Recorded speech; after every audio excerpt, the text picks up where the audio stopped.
My mother passed away from an illness when I was in elementary school. Since then, my father had been raising me, but he started bringing a woman around. Patricia, nice to meet you. She smiled as she said that, and I felt something in her that reminded me of my mother. She seemed much younger than my father, but she was kind to me, and when my father proposed remarriage, I accepted, right away. Now, I would have a mother too. For my younger self, this was a joyous occasion. I still remember it, even 30 years later. Back then, I never thought things would turn out like this. My name is Patricia, a 40-year-old homemaker. I live with my husband and daughter. For about a year now, I've been visiting my father in the hospital where he's been admitted. Cancer was found in him, and by that time, it was too late for surgery. He's now in palliative care, but he's outliving the prognosis given by the doctors. When my family and I visit, he's delighted to see his granddaughter's face, and it lifts his spirit. Every time I see my father smile, I remember the past. My mother died, and 3 years later, my father remarried. Looking back, I realized that as a child who lost her mother, I often asked my father, "Can you come to open house? Can you make it to field day? When can we go out next?" Maybe he thought I needed a mother. Fortunately, my grandparents lived nearby, so they looked after me while my father was at work. But when they came to school events, I was laughed at by my friends, and I even told them not to come to school anymore. Everyone else had their mothers, but I was different. Now I should be grateful to my grandparents, but back then, as a child, I couldn't think that way. My father remarried a woman named Jessica, who was 10 years younger than him. She had a smile like my mother's, so I felt comforted by it. I couldn't quite call her mom, but I began to think of Jessica as my mother. Jessica loved me too. But 3 years later, after my brother was born, everything changed. It's natural for her to adore her own son. I might have forgiven that, but Jessica started to be harsh with me. "You're really not a cute child, are you?" After hearing that, something changed inside me. It became hard to be at home, but as a middle schooler, there was nothing I could do. I used to visit my grandparents, but Jessica's snide comments made it hard to go. I didn't want to worry my father or grandparents, so I couldn't even talk to them about it. I just endured. My brother clearly knew he was favored, and he joined Jessica in being mean to me.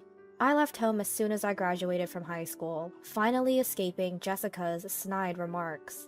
More than 10 years later, my father said something surprising. Was it Jessica's fault that I left home, or did I really want to go to college? When I asked my father why he brought this up, he said he overheard Jessica talking to my brother.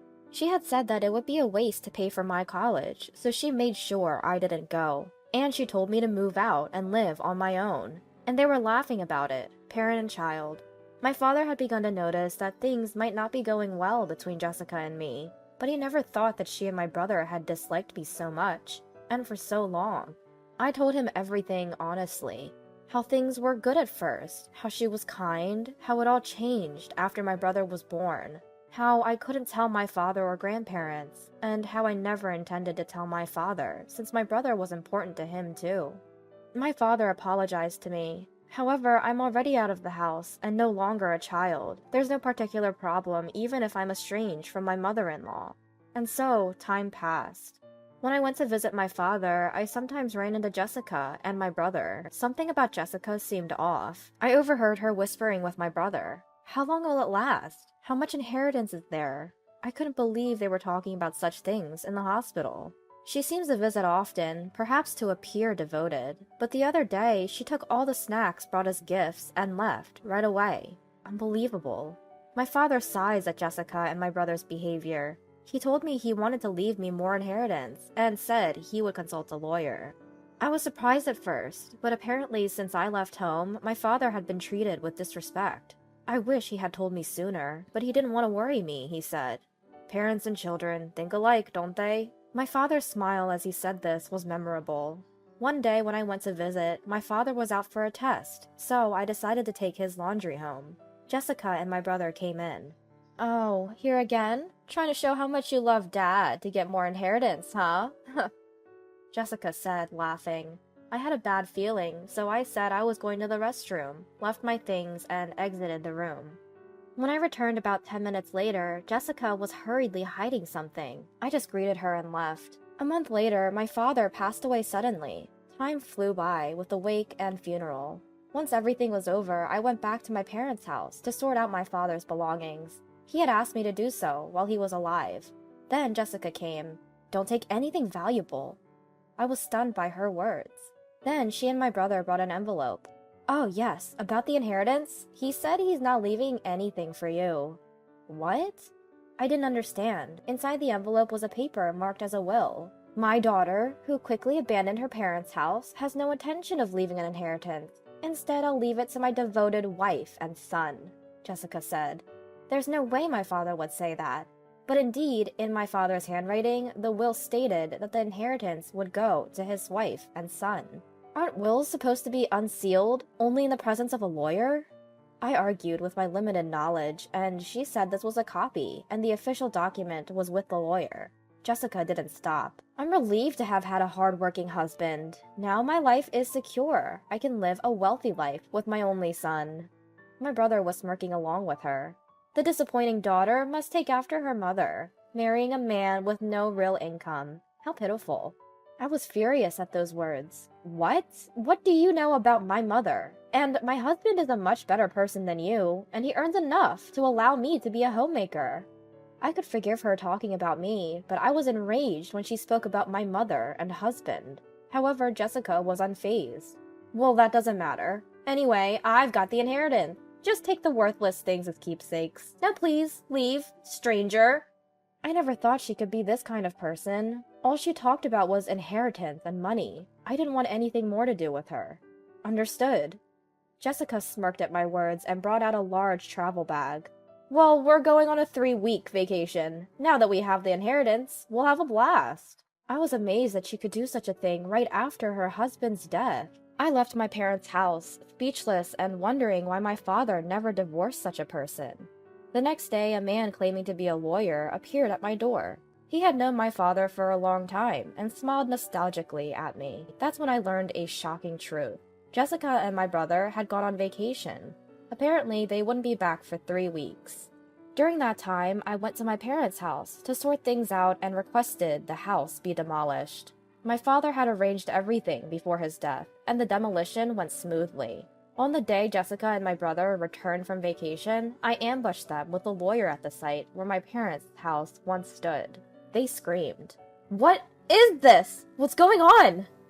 I had the house demolished. Everything that wasn't mine or my father's is stored in a self-storage unit. "What are you talking about? This is our house. How dare you demolish it without permission? Compensate us, right now." Jessica yelled at me, but I calmly replied, "This house and land are mine, so I can do what I want. Besides, my father told me to demolish it." Jessica, furious, showed me the will from earlier. "Look at this will! It says it's ours!"